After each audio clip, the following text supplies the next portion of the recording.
वालेकुम अस्सलाम। आपको आवाज आ रही है मेरी? अपना माइक ऑन करके जरा जवाब दे। जी जी सर, आ रही है। कैसे हैं आप? जी सर। Thank you. कल हमने ये स्टार्ट कर दिया था ऑप्टिकल फाइबर नेटवर्क्स। वैसे तो एक कंप्लीट कोर्स है जो कि मैं ही पढ़ाता हूँ, 455 ऑप्टिकल फाइबर कम्युनिकेशन का। तो लेकिन जब हम टेलीकम्युनिकेशन सिस्टम इंजीनियरिंग पढ़ते हैं तो उसमें ये एक एक पार्ट है उसका, क्योंकि टेलीकम्युनिकेशन आज के दौर की जो है वो विदाउट ऑप्टिकल फाइबर कम्युनिकेशन कोई मायने नहीं रखती। रीज़न बीइंग द फैक्ट कि जैसे मैंने पहले भी जिक्र किया कि जब हम ट्रांसमिशन की बात करते हैं, ट्रांसमिशन के लफ्ज़ को ज़रा समझिए। अगर आप किसी भी टेलीकॉम की कंपनी में जाके आप काम करने अगर जाएंगे, you are already in your last semester, तो वहाँ पर मुख्तलिफ एरियाज होते हैं काम के। You can go into a switching department, you can go into IP services or IT services department, or you can go into transmission department. इसके अलावा और भी कुछ डिपार्टमेंट्स होते हैं, जैसे सब्सक्राइबर लूप डिपार्टमेंट है, जिसको OSP डिपार्टमेंट कहते हैं। तो अगर आप ट्रांसमिशन में जाते हैं तो उसमें प्राइमरीली जो इस वक्त पूरी दुनिया के अंदर ट्रांसमिशन की जो टेक्नोलॉजी इस्तेमाल हो रही है वो optical fibre communication. Optical fibre communication से पहले जो टेक्नोलॉजी ऑलरेडी इन वोग थी, वो basically line of site microwaves थे, जिसको कि हम पिछले टॉपिक्स में वायरलेस कम्युनिकेशन के टॉपिक्स में हम पढ़ चुके हैं। लाइन ऑफ साइट माइक्रोवेव्स, क्योंकि लॉन्ग डिस्टेंस को कवर करने के लिए 50 किलोमीटर 20 किलोमीटर इस तरह के लिंक्स इकट्ठे करते करते पूरे पाकिस्तान को आपस में जोड़ा हुआ था। और पहले होता भी ये था कि अगर जैसे पीटीवी की एक ही ट्रांसमिशन होती थी तो वो सिर्फ एक वहीं से ही जो फॉर कराची से कोई अगर प्रोग्राम में आना है तो वो ओवर माइक्रोवेव आता था, माइक्रोवेव लिंक होता था जिसके ऊपर उसको ट्रांसमिट किया जाता था। लेकिन अब ये सब का सब डिजिटाइज होने के बाद फिर उसके बाद डिजिटल भी हो गया, तो फिर डिजिटल माइक्रोवेव कुछ देर रहा। अब ये जितना भी है डिजिटल फॉर्मेट होता है और वो ऑप्टिकल फाइबर्स के ऊपर ट्रांसमिट होता है। अगर फौरी तौर पे लाइव आपको कुछ ट्रांसमिट करना हो तो ये तो कुछ उसकी बैकग्राउंड है। ये हमने कल इसके बारे में कुछ चीज़ें जनरली देख ली थी। I will come to the ये इस वक्त आपको नज़र आ रही है, ये एक स्पेक्ट्रम जो मैंने बनाया हुआ है। ये मैंने बुक अपनी ये रॉजर एल फ्रीमैन की बुक ही इस्तेमाल की है। रॉजर एल फ्रीमैन की बुक के अंदर से ही ये स्पेक्ट्रम लिया है। Can you see this spectrum?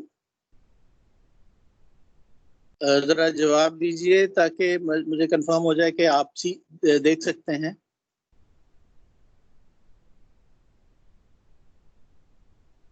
अपना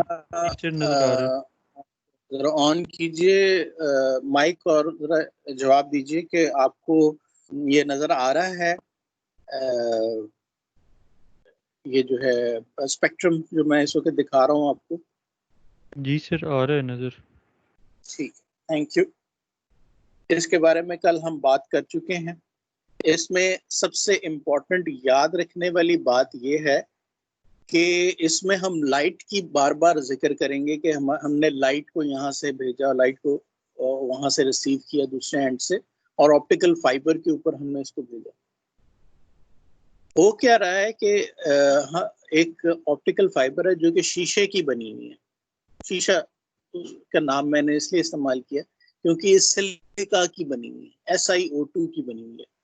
ये एक फाइबर है, सिलेंड्रिकल फाइबर है, जिसका जो इंटरनल जो कोर है, जिसके अंदर लाइट ने ट्रेवल करके जाना है, उसकी उसकी जो डाया है वो 8 माइक्रोमीटर्स है in case of single mode fibre, और 62.5 माइक्रोमीटर्स है in case of multi mode fibre. ये दो किस्में हैं फाइबर्स की, ठीक है। अब इसमें बहुत सारी चीजें ऐसी हैं जिनके बारे में आपके जहन में सवालात पैदा होंगे, लेकिन I will try to answer all of those questions. तो ये दो मैंने एग्जांपल्स दे दी कि दो किस्में हैं ऑप्टिकल फाइबर की।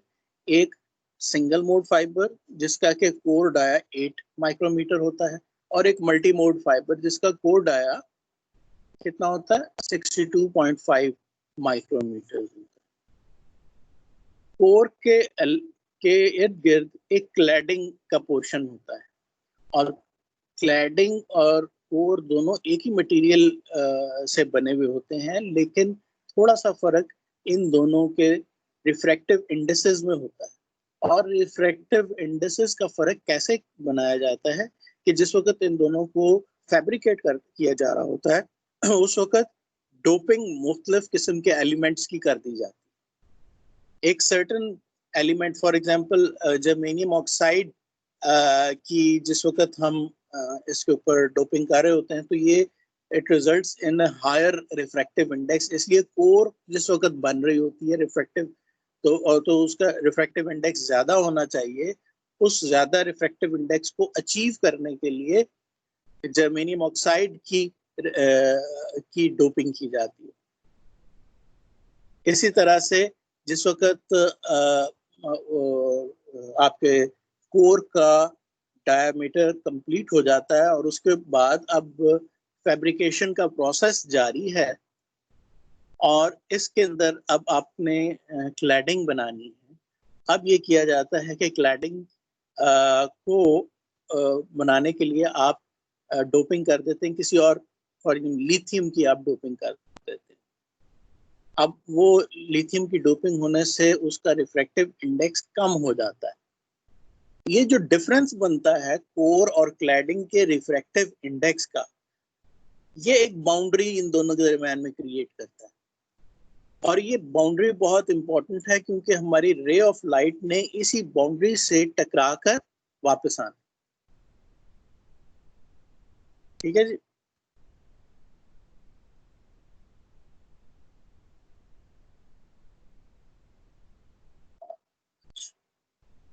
Late me show you diagram. अच्छा, ये डायग्राम है बेसिकली। ये आप देख सकते हैं कि इंटरनली एक इंटरनल एक कोर का सिलेंडर चलता जा रहा है, उसके इर्द गिर्द एक क्लैडिंग चल रही है। क्लैडिंग के ऊपर एक ओपैक शीट है। ये जो एक बाउंड्री बन रही है कोर और क्लैडिंग की, जो कि थ्रू आउट, ये क्योंकि फाइबर इतनी सी छोटी सी नहीं है, ये कंटिन्यू करती है, हंड्रेड्स ऑफ किलोमीटर्स तक जाएगी। तो इस कोर और क्लैडिंग का अंदरूनी तौर पे जो भी बाउंड्री है वो लाइट को रिफ्लेक्ट करने के काम आएगी। और रिफ्लेक्ट कैसे होती है? टोटल इंटरनल रिफ्लेक्शन से। और टोटल इंटरनल रिफ्लेक्शन का ये मैं जरा आप देखिए कि ये बेसिक वो टेक्निक, बेसिक फिनोमेना है जो कि आपने बचपन में भी अपनी साइंस की बुक्स में पढ़ा होगा कि किस तरीके से जब इनकमिंग रे ऑफ लाइट का जो एंगल है विद नॉर्मल, ये एंगल विद द नॉर्मल है, बीच में ऊपर से नॉर्मल किसको कहते हैं? परपेंडिकुलर को। परपेंडिकुलर बीच में लगा हुआ। अब परपेंडिकुलर के साथ और ये जो नीचे हैश्ड एक एरिया बना, ऊपर क्लियर एरिया बना, इन दोनों के दरमियान की जो लाइन है दैट इज द बाउंड्री। नीचे कोर है, ऊपर क्लैडिंग है, यूं समझिए। तो इसका जो जैसे जैसे आप एंगल बढ़ाते जाते हैं तो एक एंगल ऐसा आता है कि रिजल्टिंग रे जो है, यानी कि इस बाउंड्री के ऊपर टकराने वाली रे जो है आगे बाउंड्री के साथ साथ चल पड़ती है। ये वो एंगल है, इनकमिंग रे का ये वो एंगल है जिसको हम क्रिटिकल एंगल बोलते हैं।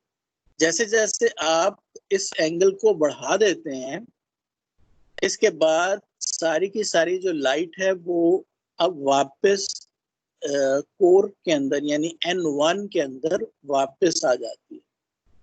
अब क्योंकि ये जो नीचे जो हैश्ड एरिया है, ये तो ऊपर का एक छोटा सा पोर्शन उसका दिखाया, ये पूरा का पूरा एक सिलेंडर चल रहा है और नीचे जब ये टकरा के नीचे आ रही है, अब मैं सी पार्ट की बात कर रहा हूँ, सी फिगर को आप देखिए, जब ये टकरा के नीचे आ रहा है तो ये नीचे वाली बाउंड्री से टकराएगा, फिर ऊपर वाली से टकराएगा, इस तरह टकराते टकराते ये बहुत लंबे फासलों को तय कर सकता है। इसी चीज को ऑप्टिकल फाइबर के लिए इस्तेमाल किया गया है, इसी कॉन्सेप्ट को।